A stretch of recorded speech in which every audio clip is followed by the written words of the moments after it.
pinapaliwanag ng ating Panginoon yung kahulugan ng talinhaga, ng masasamang damo, at ng trigo.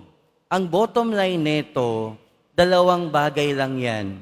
It's either pinagaharian tayo ng masama o pinagaharian tayo ng kabutihan. It's either sinusunod natin ang dyablo o sinusunod natin ang ating Panginoon.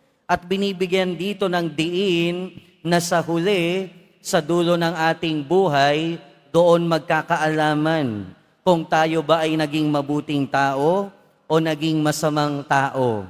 Kung tayo ba ay pumili ng mabuti o pumili ng masama. At kung tayo ay mapupunta sa langit o mapupunta sa impyerno. Pero ang totoo niyan, sa ating buhay bilang Kristiyano, kadalasan sabay na natatanim yung kabutihan at kasamaan sa ating puso. Sabay na lumalaki yung kasamaan at kabutihan sa ating puso. Nagkakaroon ng paglalaban, nagkakaroon ng tensyon, ng kasamaan at kabutihan sa ating buhay. Nagkakaroon ng tensyon, ng kasamaan at kabutihan sa ating puso. Pero nasa sa atin yung pagpili, nasa sa atin yung kalayaan kung ano yung pipiliin natin na lumago.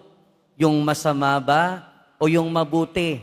Yung matuwid ba o yung kabuktutan? At sa ating buhay, minsan kasi parang mas madaling piliin kung ano yung masama. Mas madaling piliin kung ano yung hindi mabuti. Minsan pa nga, di ba, naiisip natin, parang mas pinagpapala pa yung mga taong masama. Parang mas pinagpapala pa yung mga hindi gumagawa ng mabuti. Parang mas mapalad pa yung mga nanlalamang ng kapwa. Parang mas madali pang mabuhay kung tayo ay masama. Ang dami-dami ang nakakalusot sa batas sa masasamang tao. Ang dami-dami nabubuhay ng marangya, nabubuhay ng masagana, pero masama yung ginagawa nila. At tayo, na mga nagsusumikap na magpakabuti, parang tayo pa yung mas nahihirapan. Parang tayo pa yung pinahihirapan ng buhay na ito. Kaya minsan, parang mas madali na piliin na lang na hayaan nating lumago yung kasamaan sa ating buhay. Pero ang panawagan pa rin sa atin ng ating Panginoon sa ating Ebanghelyo, laging piliin pa rin natin na maghari sa ating buhay ang ating Panginoon. Kahit na mahirap, laging piliin pa rin natin yung magpakabuti. Laging piliin pa rin natin kung ano yung mabuti sa ating buhay. Dahil kahit na parang mas madali ang magpakasama, kahit na parang mas pinagpapala yung masasama, nako, merong kasamang babala ang ating ebanghelyo ngayon. Sa dulo ng ating buhay, magkakaroon at magkakaroon ng singilan. Sa dulo ng ating buhay, mananagot at mananagot tayo sa ating mga ginagawa.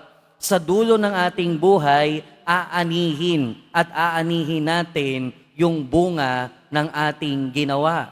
Kaya kung magpakasama ka sa buhay na ito, sige, malusutan mo man lahat ng batas ng tao, makalusot ka man, makatakas ka man sa lahat ng ginagawa mo habang nabubuhay ka, darating at darating ang panahon, mananagot tayo sa harapan ng Diyos.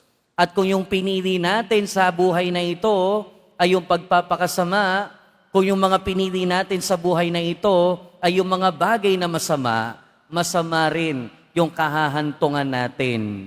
Pero kung nagsusumikap tayo na ang piliin ay ang pagpapakabuti, kung nagsusumikap tayo na ang piliin ay gawin kung ano yung kalooban ng Diyos, sabi nga sa ating Ebanghelyo, ang matuwid, magliliwanag na parang araw ang mga matuwid sa kaharian ng kanilang Ama. Kaya sa pagpapatuloy ng ating buhay, mga kapatid, isang paanyaya mula sa ating Panginoon. laging piliin ang magpakabuti.